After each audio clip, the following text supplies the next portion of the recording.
I never imagined my silence would be the loudest thing I ever said. My name is Helen Browning. I'm 61 years old, a retired nurse, and I live in a small brick house on the edge of Asheville, North Carolina. The kind of place where spring smells like rain on old wood and where everybody knows which cars belong in the neighborhood. I raised my two sons here, David, who's now 34 and living in DC, and Michael, 31, who recently got engaged to a woman named Elise. I gave them everything. Worked double shifts when they were babies, stitched up scraped knees, taught them how to cook scrambled eggs when their father walked out one August and never came back. And I never once thought about what I was giving up. It was just what you did, as a mother, as a woman who loved too hard and asked for too little. Michael was always my quiet one. Bookish, soft-voiced, the kind of boy who held the door for strangers and thanked the mailman. When he called me 6 months ago to tell me he was getting married, I cried in the kitchen for 10 minutes before I even said a word. I was proud. Overjoyed. And when he told me they'd found a venue, a restored vineyard upstate, all weathered stone and trailing ivy, I offered to help. I sent $25,000 to secure it. Told him not to worry about anything. Just enjoy the process, I said. Make it your day. Last Friday, a pale blue envelope arrived in my mailbox. No return address. Inside was a crisp ivory card, the kind with embossed lettering and a little satin ribbon tacked at the corner. Michael and Elise invite you to join their celebration. But when I scanned the list of attendees, my name wasn't there. I flipped the card over. Nothing. No personalized note. No explanation. Just a small asterisk beside the RSVP website link. I followed it online, confused. After logging in, a small pop-up appeared. Due to venue constraints and family seating considerations, some guests will be invited to attend virtually via live stream. I stared at that screen like it was written in another language. I scrolled back up, checking again. It was unmistakable. I wasn't being invited to the wedding. I was being invited to watch the wedding. From my living room. Through a screen. A few minutes later, Michael texted. Hey Mom. Hope you got the invite. Elise's parents had to limit the guest list pretty heavily. Hope you understand. We'll send the live stream link closer to the date. Love you. I didn't respond. I didn't even cry. I just placed my phone face down, got up from the couch, and took the cake out of the oven. It was still warm, the kind I always made on Fridays, brown sugar pound cake, Michael's favorite. It sat untouched on the counter for 2 days. That night, I opened my laptop and went over the wedding wire transfers. I had offered to cover the catering next. Another $20,000. It hadn't gone through yet. I clicked cancel and stared at the confirmation message. I don't know what hit me harder, the realization that I was being excluded, or the quiet truth that no one even thought I'd mind. The next morning, I sat on the back porch wrapped in my shawl, steam rising from a chipped mug of coffee. The fog was still clinging to the tops of the trees beyond the yard, and somewhere in the distance, a bird called out like it was asking a question I couldn't answer. I wasn't angry, not yet. What I felt was hollow. Like something had quietly been scooped out of me and no one noticed. That's the strange thing about betrayal, it doesn't always shout. Sometimes, it just sits next to you at breakfast, quietly drinking your coffee. At noon, my phone buzzed again. Michael. Mom? You okay? Haven't heard from you. Just wanted to make sure the invite got there all right. There was no apology. No sense that maybe something had been done wrong. Just cheerful ignorance. I typed and deleted my reply 3 times. And then, finally, I wrote. Yes. I got it. That was all. A minute later, he texted again. Great. Elise was worried you might feel left out. We really hope you understand, it's just that her family's huge. Like 80 people huge. You'll still be able to watch everything, promise. I didn't reply. I put the phone away and walked out to the garden. There was a bed of peonies blooming beside the fence, ones I had planted when the boys were still in high school. The petals were beginning to wilt around the edges, but they still stood tall, proud in their pink and white ruffles. I knelt down, tugging weeds slowly from the soil, and realized something. Michael didn't see me anymore. Not really. I was a figure from childhood. A support beam in his foundation, sturdy, expected, invisible. He didn't understand that I had a life beyond making soup when he was sick or wiring money when rent was tight. He didn't see me as a person. Just background. Later that day, I drove to my credit union and met with a man named Jeff, who had handled my accounts for years. I told him I wanted to pull my remaining wedding support fund and move it to a personal savings account, something just for me. He looked up from his computer, puzzled. "Everything all right, Mrs. Browning?" "Just changing priorities," I replied with a small smile. And as I signed the form, I felt something subtle shift in me, like the door of an old room creaking open, one I hadn't stepped into in decades. It was the part of me that remembered who I used to be before motherhood swallowed everything. A woman with wants. With limits. That night, I made a small dinner. Nothing fancy. Just lentil soup and toast. I poured myself a glass of wine and ate slowly, listening to the quiet hum of the refrigerator and the ticking wall clock. No TV. No music. Just silence, the kind that doesn't ask anything from you. Around 8 p.m., the doorbell rang. I wasn't expecting anyone. I opened the door to find David standing there, hands in his coat pockets, looking sheepish. "Hey, Mom," he said. "Michael told me what happened." I didn't say anything, just stepped aside so he could come in.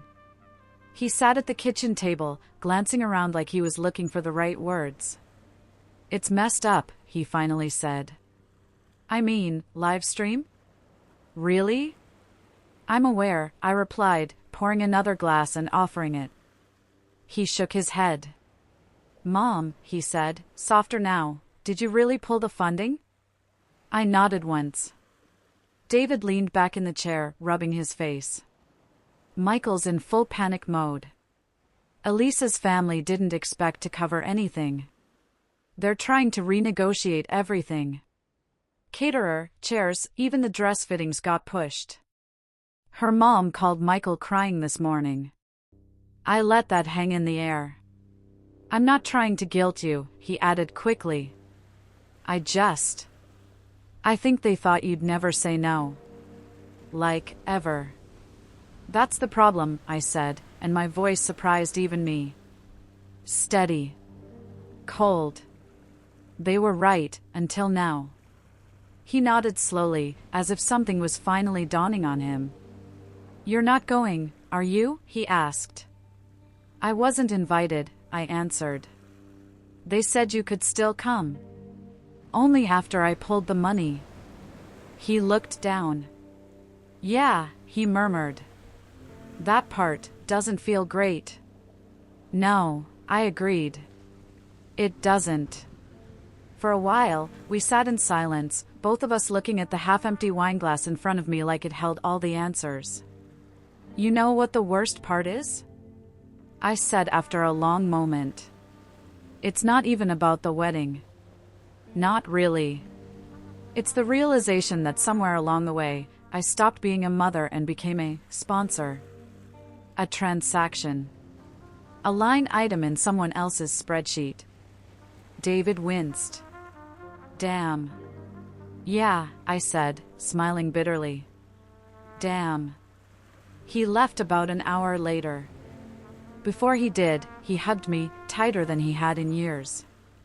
"You deserved better," he whispered. I didn't say it, but for the first time in my life, I was beginning to believe that was true.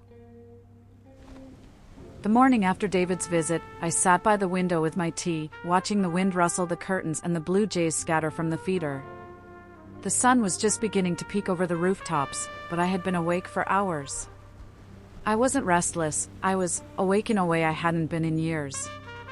The quiet had changed. It wasn't the kind of silence that comes from absence anymore, it was the kind that blooms when you finally stop waiting for the phone to ring. By lunchtime, I had cleaned out the hall closet, not because it needed it, but because it felt good to make space. I found an old photo tucked in a shoebox. Me, in my 20s, laughing with a friend on the beach.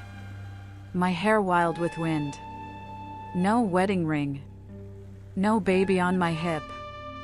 Just me. I stared at it for a long time.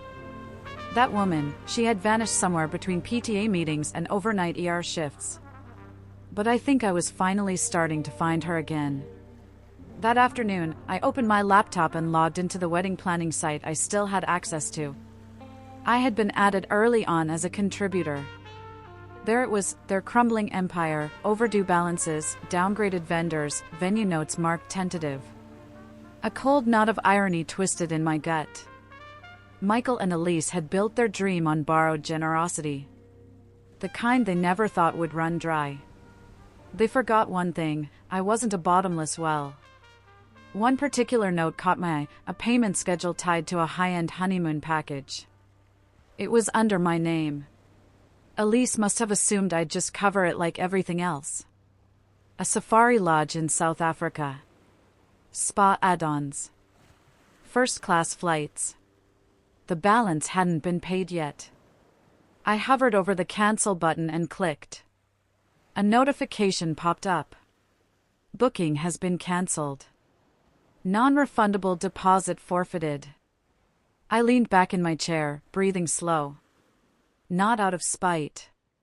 Not out of anger. But out of finality. You don't keep giving to people who only show up with open hands. 2 hours later, the phone rang again. Michael. I didn't answer. This time, I listened to the voicemail. Mom. What the hell? You canceled the honeymoon? Elise is beside herself. Why are you doing this? What do you want from me? The way he said, "What do you want from me?" nearly made me laugh. As if I hadn't spent a lifetime giving him what he wanted. As if love was some petty exchange. But that was it, wasn't it? Somewhere along the way, my children had learned that love looked like sacrifice. That my love meant saying yes. Always yes. I had taught them that, not through words, but through every quiet surrender. Every sleepless night. Every check written in silence. That night, I took out an old notebook, the kind with fraying edges and yellowed pages, and started making a list. Not of debts. Not of regrets. But of wants. My own. Italy in the fall. A pottery class. A dog. A dinner where I didn't cook. Someone who asked about my day, and actually listened. Dancing. Maybe badly. But dancing anyway. My name on something that wasn't a bill. Silence without sadness. I stopped writing when my hand began to cramp. But the list stayed open beside the bed. The next morning, I booked a week-long art retreat in Santa Fe. I used the wedding savings. No one called that day.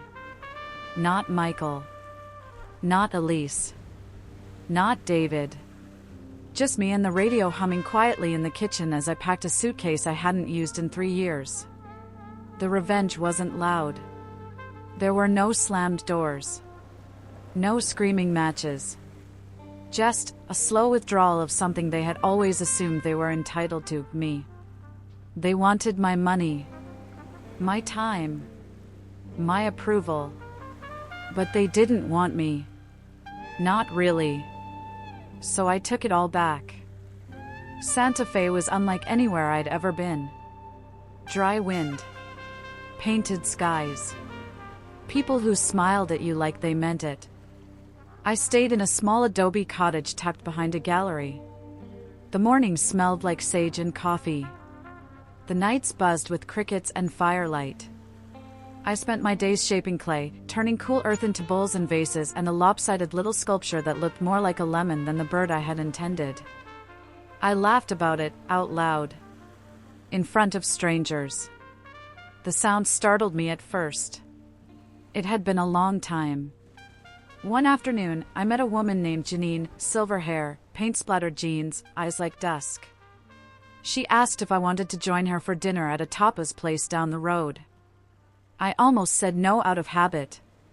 Then I said yes. We talked for hours, about books, about the way our hands had changed over time, about the boys we raised and the things we lost in the process. She didn't ask about my family, and I didn't volunteer. Not because I was ashamed, but because it didn't define me anymore. I was just Helen. Not someone's mother. Not someone's disappointment. Just me. On the 5th day, Michael called again. I let it ring. Then another text came through. You could have just said you didn't want to come. You didn't have to ruin everything. I stared at the words. Ruin everything. That's what they thought I'd done. Not refused, ruined. Not protected myself, betrayed them. I sat with that for a long time. Not out of hurt, but out of clarity. They wanted me to be quiet. To keep showing up with casseroles and checks and open arms, no matter how many times they pushed me out the door. But I wasn't angry anymore. I simply wasn't available. On the final night of the retreat, the group hosted a small exhibit. Everyone laid out their work on folding tables under string lights. People walked slowly, sipping wine, offering kind words.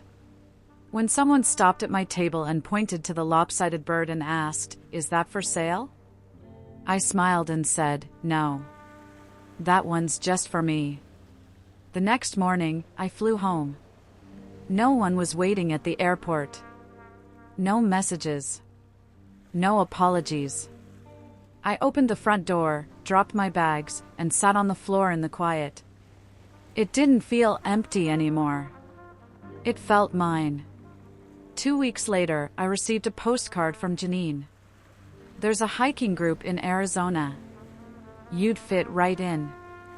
You bring the lemon bird. I laughed again.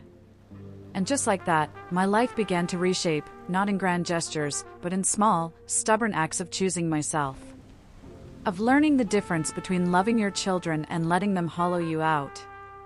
Of knowing that forgiveness doesn't always mean re-entry. Michael got married without me.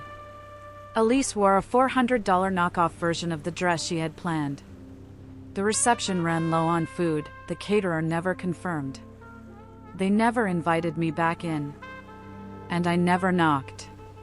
Because the deepest kind of revenge is this. Becoming someone they never thought you'd dare to be. Someone free.